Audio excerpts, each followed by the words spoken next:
Call of Duty to outstanding natural beauty, I go to one of the Azores' unlikely tourist attractions. I'll take in the view from the rim, and down below in the town, this video is a must if you've got a visit to the Azores in mind. Dear God, what is that thing? If you're looking to see Sete Cidades while on São Miguel, your time on the island will be dominated by webcams. And so it was for me. Every morning when I was on the island, I looked at this screen and was greeted by this grey webcam, which showed cloud and fog covering the volcano. When I flew to Pico, I got lucky and saw the volcano from the sky, but I was determined that when back on São Miguel, I'd see it from the ground for myself. The opportunity came on my final day on São Miguel. As if by magic, the coast was clear. I could see the volcano. It was time to go.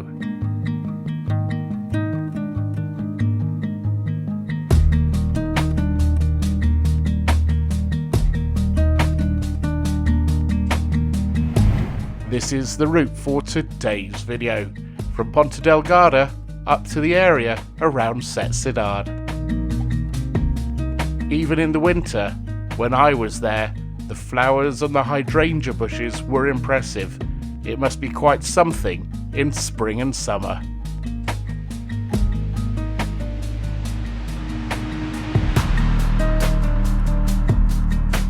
On the left there is the unlikely tourist attraction we might just take a look at inside.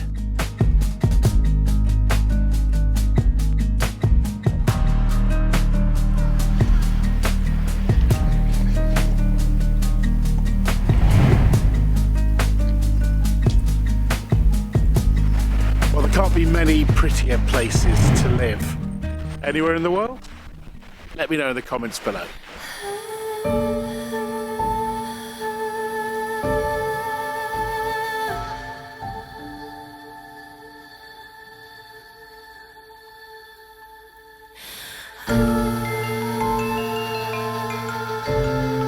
What about farming? You go to a farming conference and somebody says, "Where do you farm?" "Oh, I farm inside a former volcano." And what about the view people often don't take a picture of, back towards Ponta Delgada and the Atlantic coast?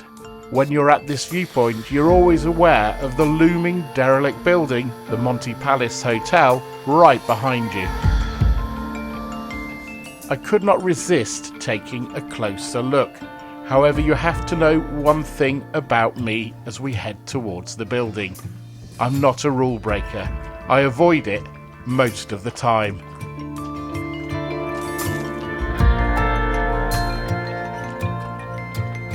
Even though I'd seen videos from inside, my head was telling me not to ignore these signs. In the end, sensible Michael was shut down.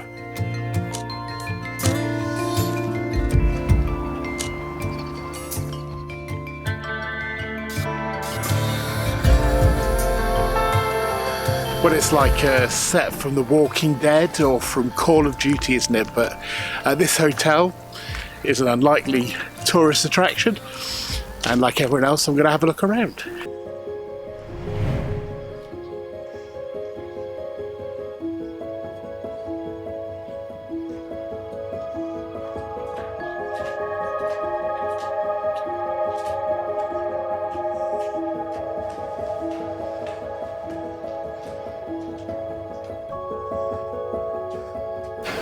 Well, as you saw on the way in, there's plenty of signs saying don't come in here, but there is an open gate and everyone just comes through, whatever the age.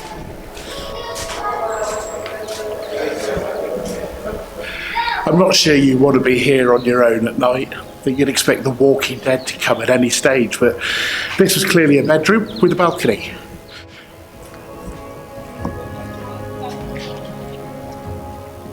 This would have been a bedroom, and through there would have been the bathroom.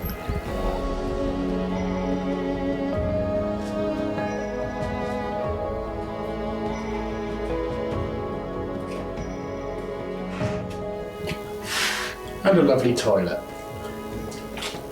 Oh, and a shower too. Think I'll stay. Now, one of the main attractions, one of the main reasons to come here is the view. There's quite a bit of water in the way, but we'll see what we can do to get to it.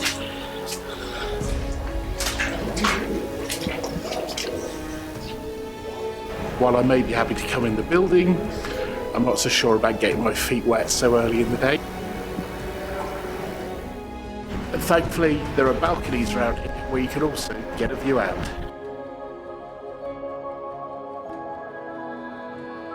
I think there must be some better views around here, a little bit further that way.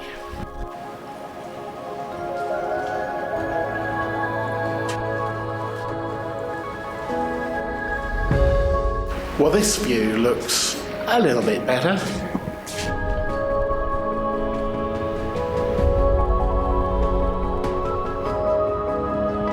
They say you get some of the best views of this area from the ruins of this hotel, and they weren't joking.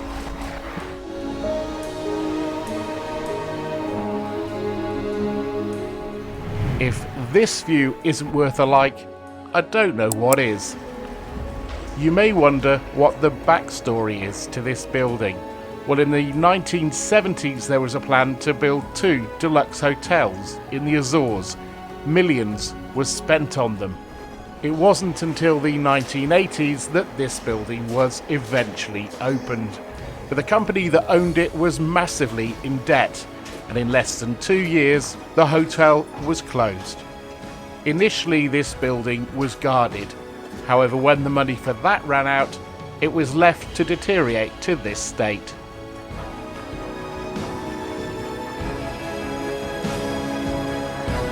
So yes, there are lots of signs saying don't come in here, but you do it at your own risk, which I did, and obviously if you want to, you do it at your own risk. But the views in there and the sights in there, in my opinion, it's certainly worth having a look around.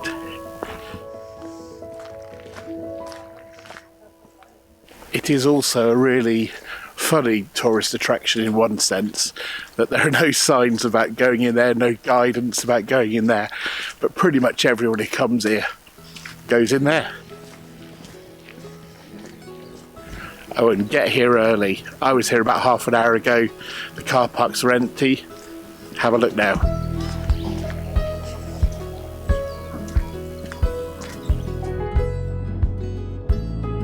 As you can see, this area was pretty busy by the time I left. In fact, I'd say this was the busiest tourist site during my entire time on the Azores.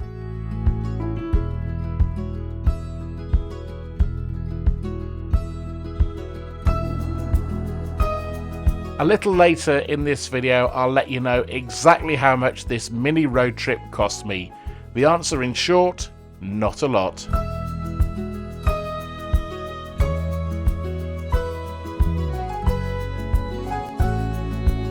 Is it just me, but do some people seem to lose all sense of what to do right on holiday?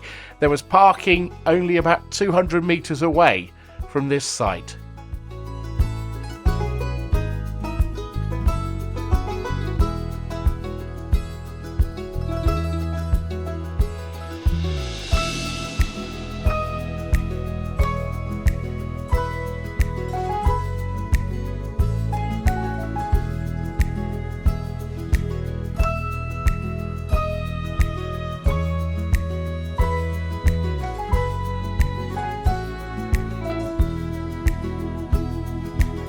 Another place people say to come and have a look is the bridge behind me.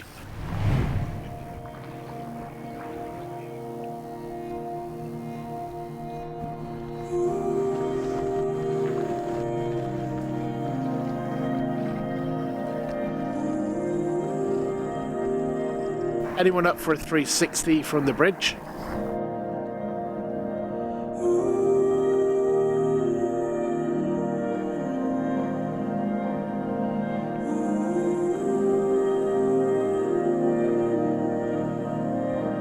See the bridge from the hotel, so can you see the hotel? But it's right up there.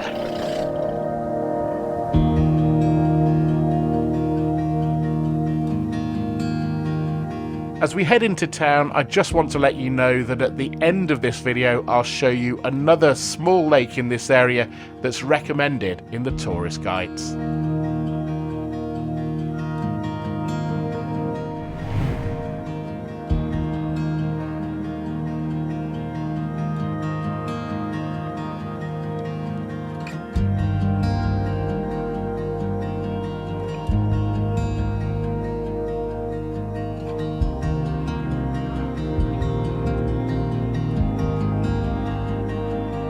This shot behind me shows two things. One, how quiet this town is on a Sunday, and two, how perfectly aligned the church is with the roads and the roundabout.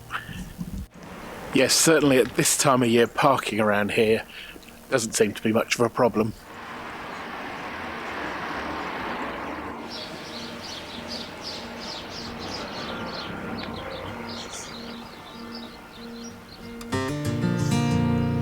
As you can see from the decorations, I was in the Azores just a couple of weeks before Christmas.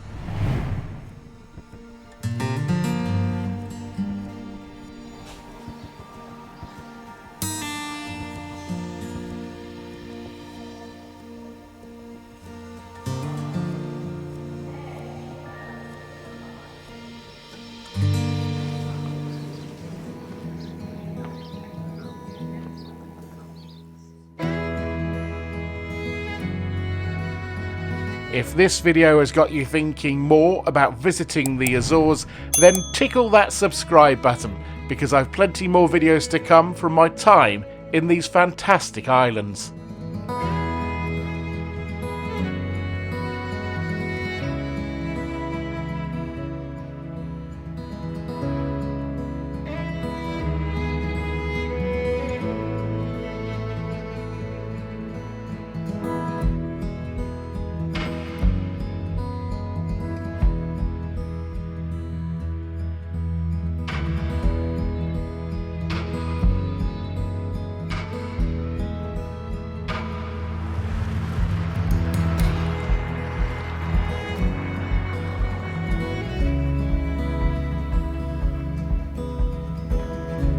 It seems to be the theme of this video.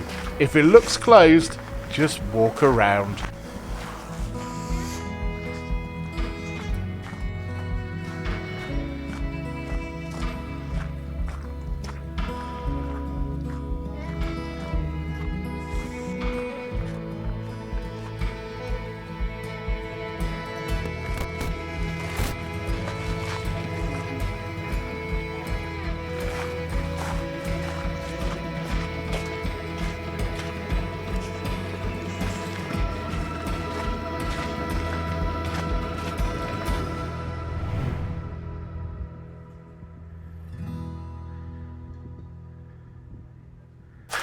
Well, I found another viewpoint, so I thought we'd give that a go too. While I descend towards the lake like a badly coordinated geriatric camel, here are the details of what this trip has cost me. We're talking hire car plus a bit of fuel. A picture perfect way to finish this video. If you'd like to see something else that's as beautiful, that for me was the island of Pico. A link to my video on my time on Pico is on the screen now.